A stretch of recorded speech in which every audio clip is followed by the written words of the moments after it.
it almost doesn't matter what your product is. That's why so many people sell white labeled supplements, because they know if I get a custom made formula, it will be better than the white labeled. Yeah. But people are not going to use the product. They just don't. On average, even if you're on recurring billing, stay an average of 2.8 months. That just proves they don't take the product. Doesn't matter how good Yeah. it is. Now, granted, you need a good enough product so people aren't getting sick and refund right away, right? You do need a good product for sure. But most important thing is you need that good hook and solid copy.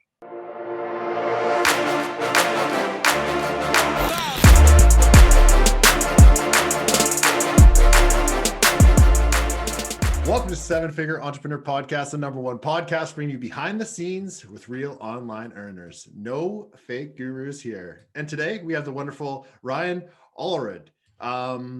You got passed on to us from the wonderful Alex Miller. And I'm not 100% what you do. I know you got some offers in there. I heard some stuff about some affiliate stuff. So I'm really excited to kind of dig in and see what's going on. We also got wonderful Tyler down here, or I don't know how the screen functionality is working right now, but he's somewhere in this trio. But anyway, happy to have you, man. I'm excited to chat with you.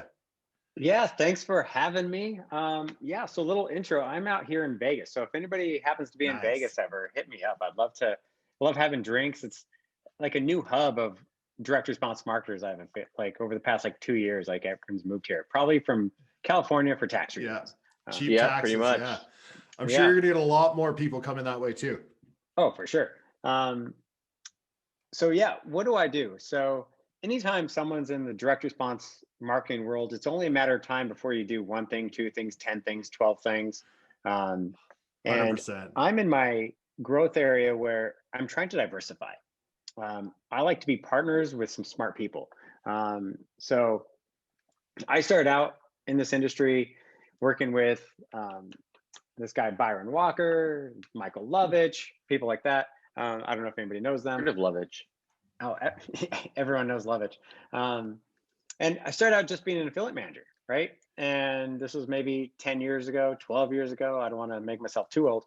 So just learning, when you're an affiliate manager, you go to all the masterminds, but you have to know, you have to talk to the copywriters, the marketers, like you're kind of like in every piece. Yeah. And I actually found out you're only an affiliate manager for so many years because most of them are entrepreneurial before you realize, whoa, I know how to make a sales funnel. I know I know all the pieces. Why am I not doing it myself? Totally. Right. So I figured that out. I was like, so let's go out on my own, do it myself. So I had a product and it failed because I was like, shit, it's hard. And you need money. And at the time I didn't have much. So I went back to affiliate management for a while. So longer story shorter, I actually found a hole. I had people come to me because I was an affiliate manager, but I topped out right around like $200K a year, which for an affiliate manager is really good. But the problem is, no matter how hard I worked, no matter what I did, I couldn't get above that 200K. I just couldn't crack that mark. And I quickly came to realize, said I could spend either a couple of years trying to crack that code or get the fuck out, right? So what I did was I got out and started doing my own products, researching them, and started doing my own. And I had people randomly say, hey, can you teach my affiliate manager how to be an affiliate manager? Or can you get on the phone? So I ended up finding out there's a need there. So I started training affiliate managers. But now my income started shooting through the roof because I could train 5, 10, 15, 20 affiliate managers and I'll charge them individual and make money that way. So I found really good success with that. And then I had bigger companies come to me, like Agora, right? So Agora Financial came out to me, said, hey, can you build an affiliate program for me or help us build one? So we built their monster affiliate program. Same with the other huge companies in the industry. And through that and all my relationships, I found smart people to partner with. So now I have my business, Affiliate Moguls, that with my partner, Megan D'Amico, who's just brilliant. You guys need to have her on here. She'll blow you away. Cool. And so we've built and scaled training affiliate programs and building affiliate training affiliate managers and building affiliate programs to the point where we can't take any more clients. We're booked. So now we're working on scaling that. But I also have a pet product. I have supplements, a golf product. So they're all the passion partnered. markets. Yeah, they're all within everything else. And they're all intertwined. So that's the beauty of it. So on one phone call, I can be with a client that wants me to train their affiliate manager. But if they happen to be in like the 40 plus female demographic, I can also have them promote my offer, help them promote this, get in their sales funnel. They get in my sales funnel. We're doing autoresponders. Like, it's so crazy how I've set up multiple businesses that all work with one phone call. So I can, That's awesome. you know, help leverage almost every one of my businesses with every single phone call I make with one phone call, which. And I imagine too, you can build a lot of your reoccurring income. I mean, if if someone has your demographic, you can be in their autoresponder. And if anyone doesn't know what autoresponder is, obviously most people do, but basically if you sign up for something, you just get a sequence of emails, which is an autoresponder. And what he's talking about here is basically you can put other people's offers in your autoresponder, which we do all the time as well. But if you're that other person and you have a product, that's automatic, continuous distribution for you, which is a great situation. Yeah. And autoresponders are great. So, and sorry if I use any terms that your audience maybe not understand. I don't know the exact audience, but I'm going to use a lot of direct response. Yeah. We're going to use a lot of direct response industry terms, like autoresponder, so the typical direct response company, what they want is they have, and why you have an affiliate manager, right? So you have two direct response companies. That affiliate manager says, hey, you promote my product to yours, I'll promote my product to my email list. We each take a little commission, we all make money, right? Mm-hmm. The problem with that model is it's one time. They hit email once. On average, they send once a month. So I get revenue once a month. So, and if you're in an autoresponder series, see, this is the smart way to do it. I get my offer in an autoresponder series, or I teach my affiliate managers to get their offers in autoresponder series. You get sales every single day. And say Tyler, I'm in your autoresponder series and you spent $200K that month in Facebook ads, right? Promoting your offer. Guess what? I leverage that $200K without spending a penny. Because I'm in your you only pay commission when the sale's generated. Exactly. So there's very little risk, almost no risk. And my whole point is I want to pay you as much as possible. Why? The more money you make on my offer, the more likely it is to stay in the autoresponder, move up closer to day one in the autoresponder, or you're going to promote it more often. Because that's actually a good little thing you dropped right there too. The further, like the closer to the front that you are in someone's autoresponder, the more generally the sales you're going to receive. Yep. And I always keep a track on stats because I want them to know I'm not going to let you realize how much money you're making. I'm going to tell you how much money you're making with my offer because I'm going to try to get from day 8 to day 7, from days, all the way. And I want to build an email list. I don't actually care about making money on the front end. I'm not like an Agora that can go 70% of break even on the front end and, be negative. I don't like to do that. I like to at least break even, but I don't need to make a profit on my front end. I just need to break even. And I'd rather pay you all that money, the person that's sending or promoting my offer, because again, the more money it makes, the more you're going to promote it. And all of a sudden that feeds my email list. Totally. The bigger, the better the email list. Once you have an email list, that's essentially a printing press, right? It's just, you take care of it, you foster it, and you grow it, and you just love it. It keeps making money. No, an email list is a great thing. I think it's saved my butt over the years many times just because, maybe campaigns go up and down, but just the reoccurring revenue generate the email list. As long as you're constantly adding new subscribers to that list, has been just such a consistent thing for us cash flow wise. Yeah. And then it's, how do you monetize that email list the max, right? Totally. I really hate when people say, oh, I only promote my products and I never promote third-party offers because I don't want to ruin the reputation of the list, blah, blah, blah. I'm like, you're not making money on the, like, you're leaving money. You're leaving a shit ton of money. Like, why do you have an email list if you only want to promote your 3 offers on there? Like, that makes no sense. And also, by promoting other offers, as long as you make high quality offers that match your customers' demographics, they're not going to be pissed off. They're going to like it because we're all customers of habit, right? Creatures of habit. So if we buy one health supplement for $29, we're probably going to buy other health supplements and other things within that category that demographic likes for around that same price point. So why not make money, you know? And I also tell people to email the list more often. Yeah. I think a lot of people get nervous on how often they can email their list. Like I've had people come to me, they're like, you think once every 2 weeks is too much? And I'm like, man, we've had some email lists we've mailed 2 to 3 times a day at times. Oh, 100%. So it's like, you can definitely do it, especially when there's big things going on like Black Friday or Cyber Monday, you know, Christmas events, stuff like that, or special promotions. But there's just some email lists in general, like they just love engaging with your email so much. It's like a disservice to them if you don't send them enough. Oh, 100%. And I recommend everybody email their list at least once a day. And do you do offers every day, or do you do mix it up with like some newsletters as well, or is it just straight offers? So it depends. So I have a couple different email lists, and I'm always experimenting with that. I generally like to sprinkle a little content in there, but for the most part, I like to just hit them with offers, because in my mind, you can do one of two things with an email list. You can build a brand or you can make money. Let's not straddle over the, you know. So if I want to choose to make money with it, I just need to send offers every day, sometimes twice a day.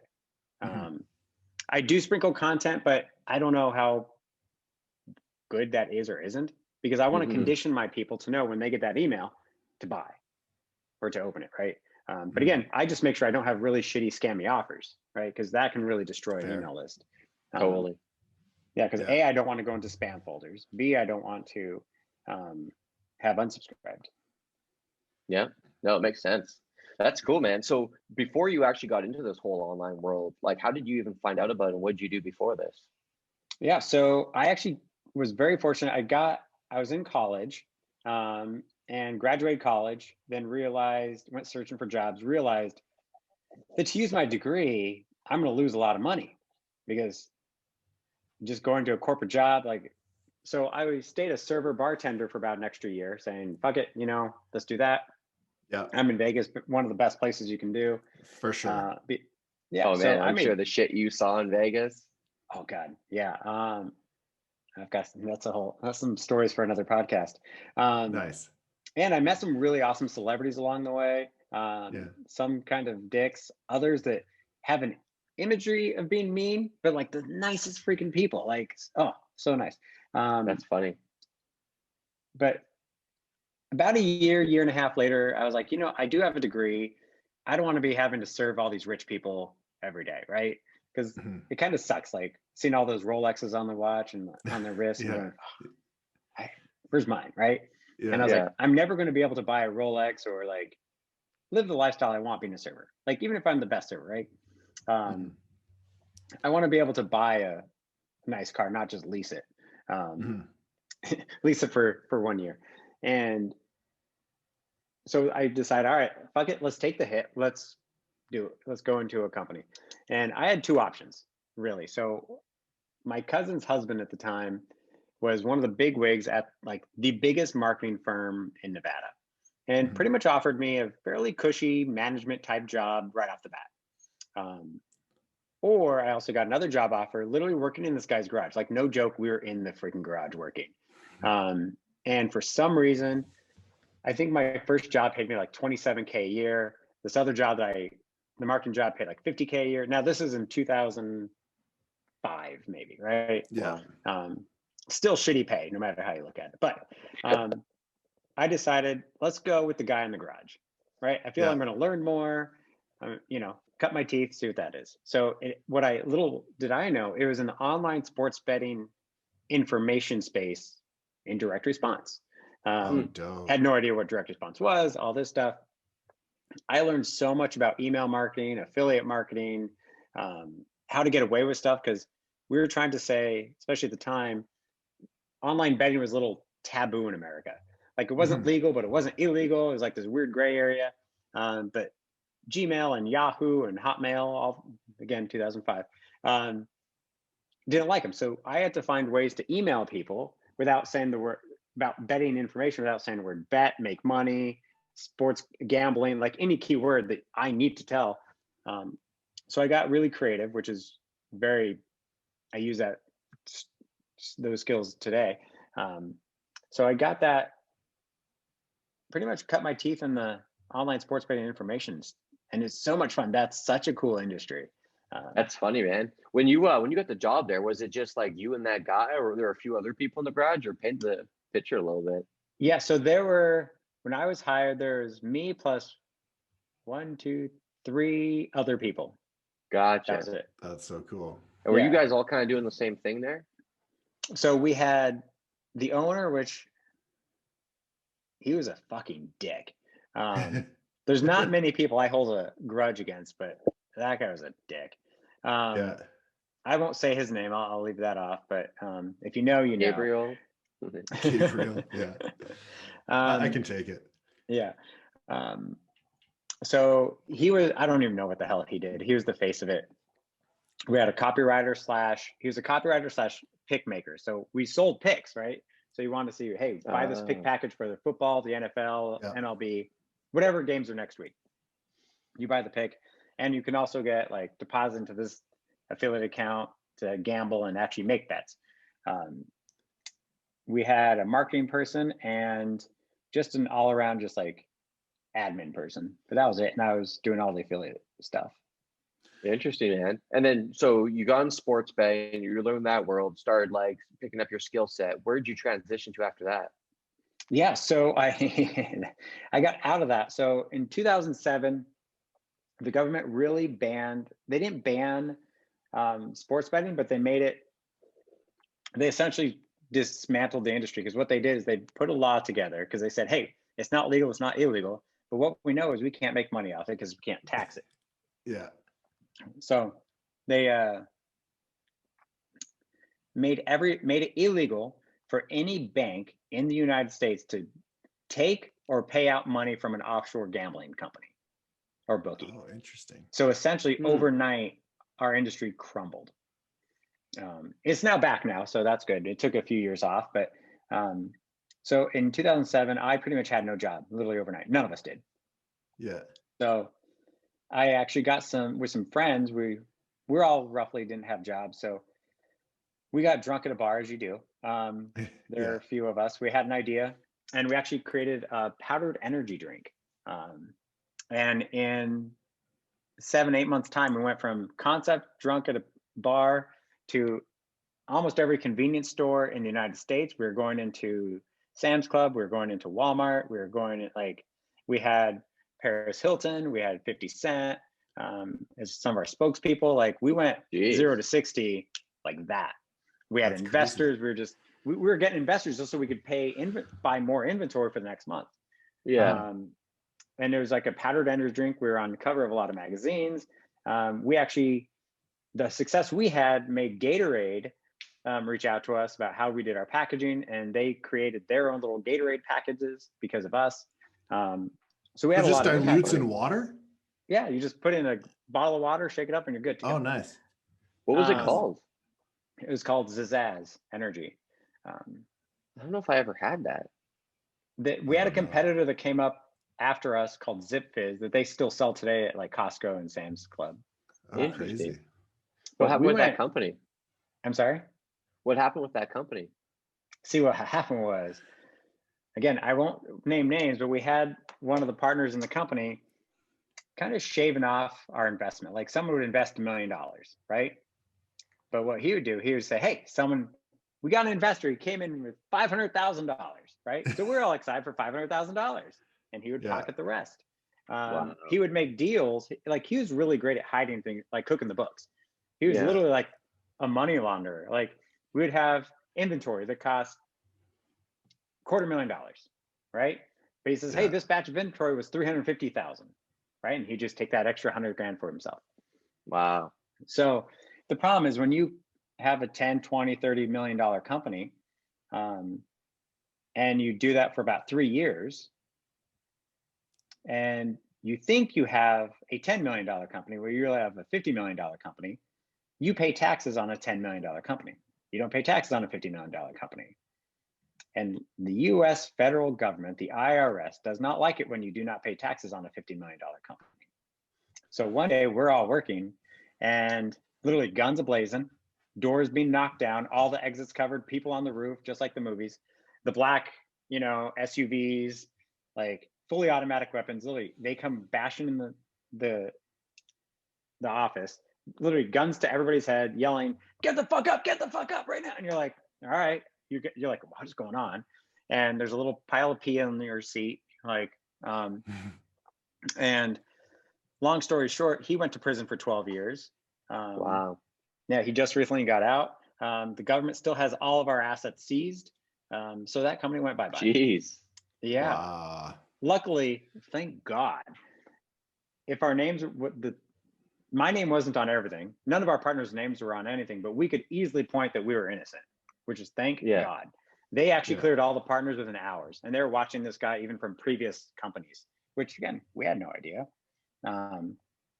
So Crazy. we were kind of doomed before we started because the government was watching this guy before we even started. But they got him. Yeah, that's crazy though, man. You know what's insane? It's like just everything. You think they could just send a couple of police officers, send like the whole U.S. Army, Yeah, if you think the Army's powerful in America, you haven't met the IRS. Oh, like, yeah, that's what I'm saying though. Yeah. From like an IRS thing, it's just incensed to me that they would send all those people. Yeah, but you think that's how they got like Al Capone murdered how many people, did how much money laundering? They got him for tax evasion. Yeah, it's crazy. Too funny. And a lot of guys, I think that's how. Yeah, they get tons of people that way. No doubt. How'd you get linked up with Lovage and the rest of the guys over there? Yeah, so after that kind of fell through, I went back to the direct response role because I was like, I'm literally a young kid. I don't really know much, but I knew direct response marketing. I knew affiliate stuff. I knew email stuff. So I was like, let's get right in it. So I went back and I went into the survival world first with Byron Walker. And we were in the survival prepper niche, that's another fun. I've been on only fun freaking niches. I was gonna say, man, you seem to pick the hot ones. That was a market that Gabe and I were in for a while. It's definitely a very lucrative market to be a part of. And it's fun. You have all the cool gadgets, the knives, and this copy. We had trunk loads of that shit from refunds. You have the credit card knives and all that stuff. Yeah. The good stuff. Yeah, but it was really fun. So I did that, and then eventually I was like, I want to go more mainstream. Tied up with the health crowd.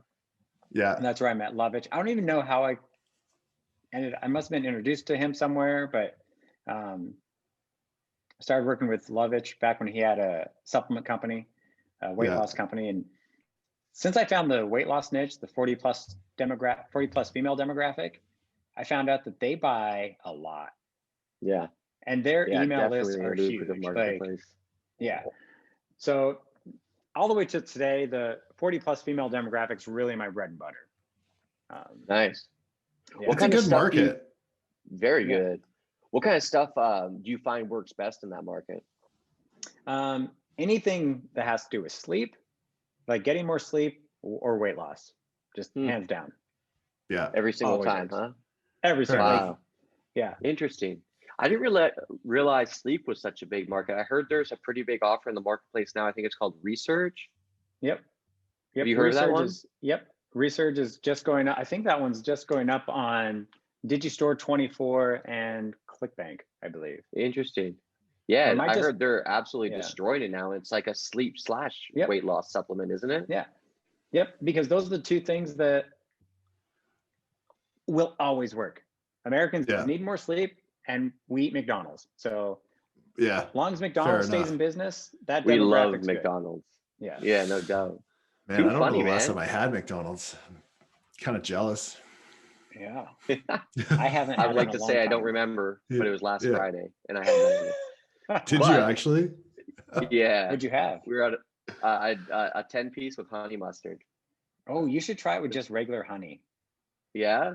It's so much better. It's like the hidden secret of nuggets. Like just try just straight honey. It's so good. You'll never go back. It's like the McDonald's chicken and waffles. Yeah. Little syrup, but honey. Yeah. Win-win. Yeah. Yeah, I like it. Flipping back to offers here, as far as like if someone's putting together an offer they bring in the marketplace, what have you noticed between the offers that, like, you know, they catch on fire, they go off, everyone's promoting, versus the ones that kind of fall flat on their face? It all has to do with copy. You need good, strong copy on your sales page. If you don't have good copy, I don't care how good your product is. If your copy is not there, no one's ever going to buy. You just need, I'm definitely not a copywriter, right? I'm thankfully, one of my good friends here in Vegas is Stefan Georgi, who's, in my opinion, one of the best copywriters in our industry. And if you guys don't know him, I need to introduce you to him. He's awesome. For sure. And I get to be, I'm lucky enough. A lot of my best friends are some of the top people in the biz.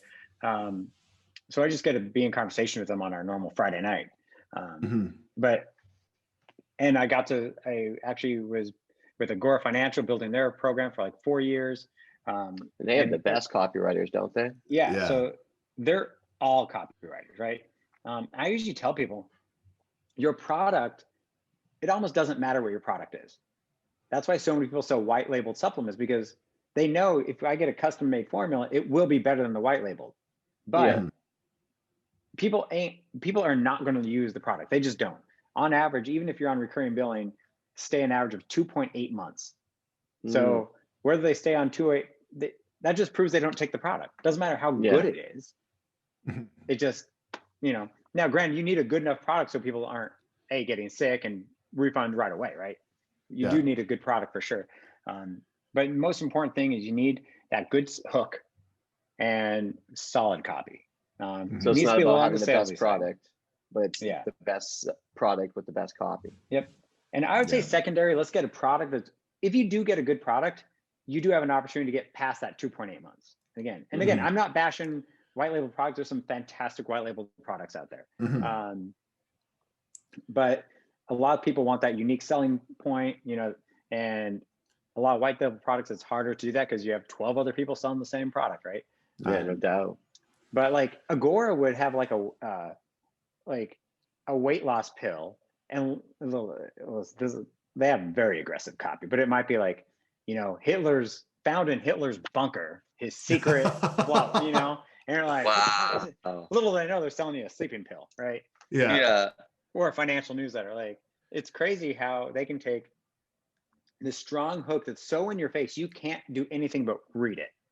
Yeah. You have no option, because you need to find out what they find in Hitler's secret bunker. Like, what did the Allies find after they bombed it? Like, this guy's took it home and kept it quiet, and he's using it in his family, and that's why his family is now 108 years old. Well, like, they create the story around it. Like, it's crazy. Yeah. Unreal. The best one I've seen lately, I just got inboxed on it. So this offer just showed up on my, like, someone sent it to me the other day and I thought it was hilarious, but then it showed up in my inbox and they inboxed me on Gmail, and it's about penis enlargement, because they went and saw these like hidden African tribes, and like that was a sale pitch, and they were just like, and the guy's like, oh, my wife was just like, oh my God, these guys have the biggest dicks I've ever seen. And they have like some like special like stretching technique and stuff. It is like the most wildest offer I've ever seen, but apparently it's crushing, like destroying everything. Yeah. So did the product work? I don't know. my dick's still average at best, so I'll let you guys know in the future. I hope that goes well. I think I actually know those guys. Do you? Yeah, it's crazy, man. Like, apparently on email, it is just like printing cash, I've heard. Yeah. That's so funny. Yeah. And I love it though. Good. And it's crazy how inboxed. Oh, dude, you should see how spammy this thing. I wonder if I can like just bring it up and show it on my camera, because I took a screenshot of it. I was like, this is the shadiest thing I have seen in a very long time, but I absolutely love it. Yeah, here. So look at, I don't know if I can focus on this, but like it'll be backwards, but look at the like title with all the different, like that's good, right? How did that get an inbox? That's crazy. I don't know. The subject line is verification with like a bunch of dots around it. Yeah, verifying your order, Gabe. Look at the picture. It's like a tribe looking down some white dude's pants. Jesus, that's awesome. Isn't that amazing? Who even makes that picture though? You would have to go to a tribe. You like someone had to go to a tribe or Yeah. something, I or hope make that's a bunch of. Photoshop, man. I don't know. I'll send it to you after. I think it's so good. Oh, I might have. I love it, but I love shady shit like that. Like Yeah. if Black Hat was still like so doable on Facebook, I might consider it again. You know, if you there want are Black guys Hat, that you got. definitely still make it Yeah. work. Yeah, I think I'm I good. wish. I wish I could have been involved in a few Black Hat. I've always done white hat, maybe some gray hat stuff, but Yeah, I've had a lot of friends who've done Black Hat, and they just seem like they have more fun than everybody else. But they also know, they're like, we're going to create this product, we're going to make a shit ton of cash, and then in 3 months it's going to be completely dead, Yeah. and then we're going to move Yeah. on to the next thing, right? I feel like you run into tons of issues with like the government because doesn't like FTC and stuff will like lock up your Yeah. shit and like it's. I I've just heard don't some want to go to crazy jail stories. either. Yeah, you know, like that's not for me. Yeah, I'll- and I'll- I kind of I'll- like to do right by my customers a little bit. Oh, like, for Yeah. sure. Yeah. Like, That's why I like lead gen. It's just simple. I Yeah. don't, you know. yeah. Have you guys done a lot Crazy. of like free plus shipping stuff or no? So we did on our ecom store quite a bit. Like we use that a lot. But I think our issue was our back end wasn't dialed in enough to really make it profitable. We had Like not we to a have, like, huge scale. yeah, you know, like I found that when we got onto it, it was kind of a well-known thing. Mhm. So yeah, we tried it, but I found I made way more money just selling stuff at a profit. And then yeah. Yeah, because I've actually talked to quite a few free plus shipping guys, and almost everybody has the same issue: is you have a list of buyers who want free stuff, so it's hard to Yeah. monetize them on the list. You have a list that doesn't really make much money. You have a big list, Yeah. but it doesn't Yeah. make much money, and that's a problem. I think a lot of people, are finding that's why a lot of people are shying away. Like 2 years ago, everything was free plus shipping. They're like, if you don't have a free plus shipping offer, you're an idiot. Like Yeah. that's the only way to go. But now it's very far and few between. Yeah. I think for us right now, like our main goal is just like keeping the data on the back end quality, and also for me anyway, keeping the lead quality on the front end good, because I don't want to get kicked off offers. And I also don't want our back end data to suck. So I think being as like transparent and clear in what the people are signing up for is more the answer to keeping that data quality. And just like you were saying with the free plus shipping, you kind of just get people that just want free garbage, you know? So, Yeah. I like to have them get their credit card, because they get their credit card out once. We're creatures of habit. We're going to do it again and again and again and again. Like if we expect something free once, we're going to expect something free again and again and again. Like Totally. It's weird. 100%. So now what's kind of your main focus? We covered your affiliate program stuff and teaching affiliates, also getting your offers into autoresponders. Do you want to talk a little bit more about the current offers you have and kind of how you decided to choose those niches and build those up? Yeah. One of my offers I have, which is awesome, I love it. I knew a long time ago, if I could get apple cider vinegar to taste good, I want to make money. I just knew it. You got to make it taste good. It tastes terrible. It tastes horrible. And then You're selling, I'm going to buy it, because I've been wishing for that to be a thing. Yeah, because they have apple cider vinegar gummies and pills, but your body doesn't absorb it, and they're shit. It's just shit. So I wonder if my good marketer actually have some on my desk. Probably not. Oh, I do. So I made Product it. placement. Yeah. Actually, I had no idea. I just figured I probably didn't have any. And I knew if I could make apple cider vinegar in a liquid form taste good, I'm going to make money. It's just simple as that, right? So I figured out. It took me about a year to actually do it. And my first couple tries, I made it taste worse than apple cider vinegar. Like it was bad. So finally, I came up to a supplement. It's a highly specialized liquid called liposomal. So the cool thing about liposomal, liposomal, it's exactly the same thing they discovered in breast milk. That's why breast milk is so good for a baby, because you get all that nutrients and it's 100% absorbed by the body. And the reason it's absorbed because your body makes it, well, a female's body makes it naturally. So in breast milk, they take every piece of nutrient and wrap it in a little layer of fat, but the good layer of fat, like an avocado, because our bodies will absorb fat better than anything else. So they just make, with technology, we can make liposomes ourselves. So what I did was I took apple cider vinegar, broke it down to a powder form, and then put it back into a liposomal form, and found the best organic apple cider vinegar, pretty much make it into a powder, which is super simple. And then how do you do that? How do you break it down to a powder? You find the best doctor in the company that does it for you, and that's how you do it. I have no freaking clue. Yeah, I paid him money and he did it. Fair enough. I like and those then, types of solutions. Yep. Yeah. I don't know the science behind it. And then you wrap it in a layer of fat, and then you flavor the fat. But again, it's like an avocado fat, so it's the good kind of fat. Interesting. And now I have my apple cider vinegar. It literally tastes so good. Like I need to send you guys some. It's like, what does it so taste good. like? Oh, nice. Yeah. Drops. Yeah. You just take, and this one's a pump. So this is. It's spray. Yeah, it's like a pump, and you just. You know what's funny? You know he's in the biz because he called it a pump. Anyone I know that like actually makes their own product knows the difference between the nozzles and how to name them correctly. That's funny. Yeah. And I would call it a spray too. Yeah, no, it is not a spray. It's a pump. There you go. So that's one of my products that's awesome. I have another product. It's in the pet. It's a digital product, because one of the things I did was like, great, I have a physical supplement. Yeah. Physical products suck. As far as like, you have to keep them inventory. Like, the beauty of white labeling. Yeah, my next product's gonna be a white label product. But if it's smart, but yeah, doing your own custom formula, it sucks. And then every time you see a return, you're like, I lost all this money. Like I paid shipping. Like it sucks. Yeah. But I also do, like, if anybody has any kind of, they want a refund, I don't run around. I'm like, here, refund you. Yeah. 100%. It's just easier. Yeah. But then I was like, I want a digital product, because digital's awesome. So I had a dog. Her name was Rosie. She passed away. She had a brain tumor, but we ended up putting her down after 14 years. And she was just like my ride or die. She was just my dog. And we went through everything together.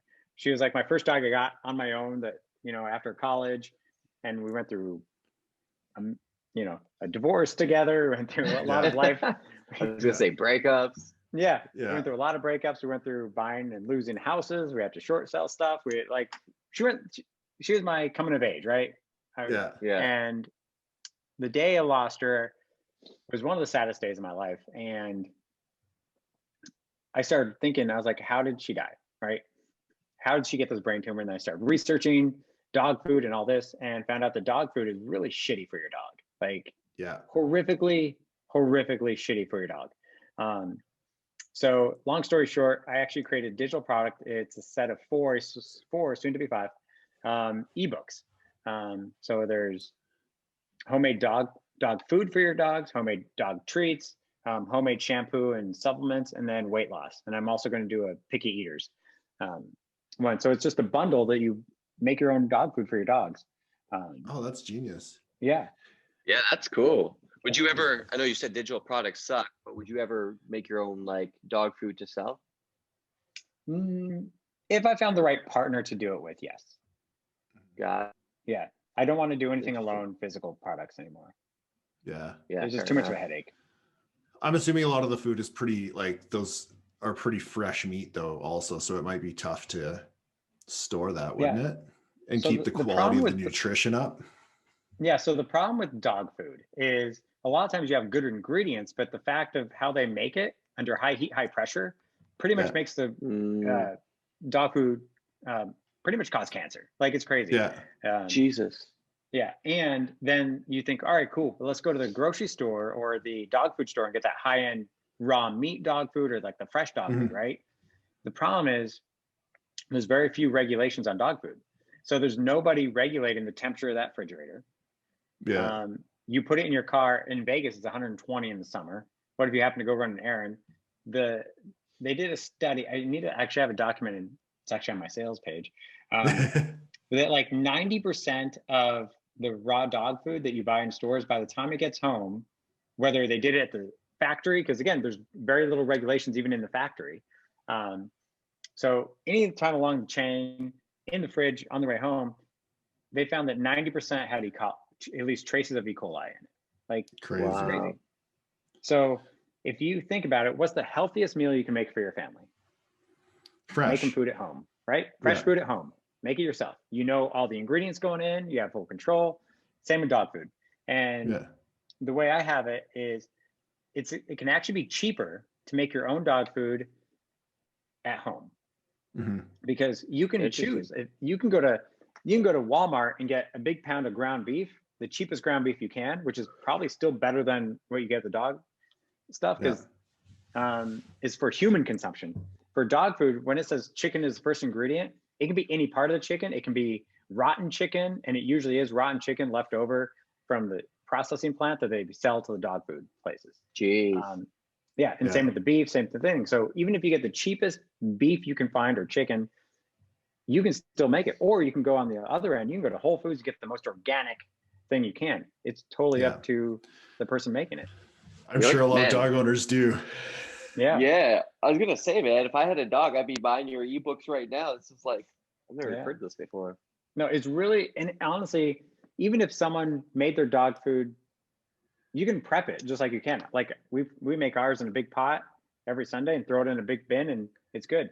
So even if someone just replaced even one meal a week with their homemade meal for the dog, your dog's probably going to live a healthier life. Nice. Interesting. What's the name of the ebook if people want to find it? It's called The Healthy Tail Company. Nice. Yeah, and I think we have.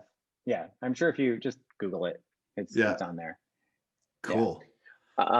Question for you: if someone has an idea and they're kind of like, on the fence whether they should start it or not, what would your advice be to those people? So one of my mentors in life, his name's Charlie Livingston. I had that same question to him. This was years ago. I said, I was frustrated being an affiliate manager, and I said, I want to do this. I want to do this, and I have this idea, or maybe even I didn't have an idea. I said, I just know I don't want to do this anymore. And we talked, and he asked me one question that just changed my life. He looked at me and goes, because I was coming up, when do I do this? How do I do this? And he just looked at me and said, why do you want to wait to make money? That's a good question. Why do I don't want to wait to make money. And literally for like a year of my life leading up to that, I knew I wanted to do something of my own, but I just never pulled the trigger for whatever, a million excuses. But the second he said, why do you want to wait to make money? I think I went back to my hotel room that night, because we were at a conference, and literally started my own company. I was like, I don't even know all the details, but jump off the cliff. So my thing is, if you have an idea, if you think about it, you have to do it. Just start. Just do it. And if you're scared, go to someone you trust and say, do this with me. And if they say no, find someone else. If they say no, find someone else. I like to have partners. Originally, I was stubborn. I was like, if this goes big, I'm going to make it be a millionaire, bajillionaire, and I don't want to have to split it with one other person, right? But I had businesses fail. I've had some successful businesses too. But the problem is, when you do it alone, I'm a social guy. It's lonely. Like, I'd rather build something, and I'm not the smartest guy in the world. I like to be the dumbest guy in the room. And if I find someone who's smarter than me that wants to partner with me, if I can make say $1 million business, if I have a partner, we can probably make a $10 million business. Would you rather Ideally, have 100% of $1 million or 50% of 10? No doubt. I always found, like, I kind of subscribe to the same thing. I'd rather do something with someone else and everyone brings the best they have. I like situations where 1 + 1 = 5, not 2. Yep. Yep. I have a saying that 1 + 1 = 11. That's cool. That's smart. I was at the Tony Robbins conference last year, the business one in West Palm, when they still had live events in this world. And that was one of his biggest things, actually. He would say, like, he would go to, because he had tons of companies, and he'd say go to companies or inside some of his teams, be like, hey, we want to double this company. And they'd be like, Tony, how are we going to double this company? The industry only grows at 10%. He's like, don't worry about the how yet. He's like, we'll get there, but let's make that the actual goal. He's like, if that's the actual goal, you can start figuring out how to get there. But if you set your sights really low, you're going to reach low targets. So you might as well set big targets and then, kill the crap out of the low ones. And it's funny, we started implementing that, and we've definitely seen a shift just on how the team thinks and the team operates. It's worked out well. Yeah, and that's one of the things that you actually just hit some, that my professor at UNLV, my marketing professor at UNLV, Jack Shabrowski, never forget him. He told me, cool name. Yeah. He told, and I don't know if this quote's his or not. I've never looked it up. It probably isn't, but either way, it works. He was always said, dream big and make huge goals, because if you never have but then he said, there's only one difference though. Most people dream big, but they never achieve their goals. And do you know why? I was like, no idea why. He says, there's only one difference that goes from a dream being a reality or just a dream, right?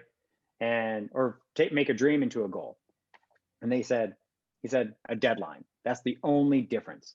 So if you put a deadline on something, you're going to achieve it, or you have more likely. He said, so you want to own your own plane? Cool. Put a deadline on. You want to own your own plane by 2026. Cool. How much is that? And then just do it all the way to, in March 2021, I need to make X amount of dollars, or I need to do this. And as long as you have a deadline, you're going to get it. Yeah. Interesting. Yeah. Very helpful. Well, here we are, guys, coming to the end. Yeah. Dude, it was awesome to have you on. It was good to connect. Yeah. When was the last time you guys were in Vegas? Oh man, last January for me. End of Jan. Yeah. What did we do in Vegas? Was I there? Yeah, affiliate summit. It's right. Like it was Chinese New Year. Was it still going last year? I'm trying to remember. I'm starting to lose track with COVID. Yeah. That was right before we were locked down. Event. Dude, that was right after.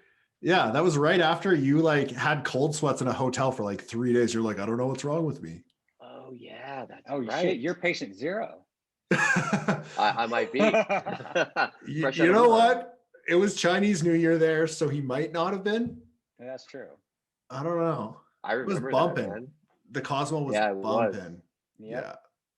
But how is Vegas? Picked back up? Vegas we got hit hard. Because we're literally 100% tourism, and there really has been no tourism. We're getting back. We're hoping to be 100% open by May 1st. So, oh really? If you want to come to Vegas, guys, come to Vegas. Support your locals. I want to come every day. Come drink. The pool party. The party pool's open March 15th.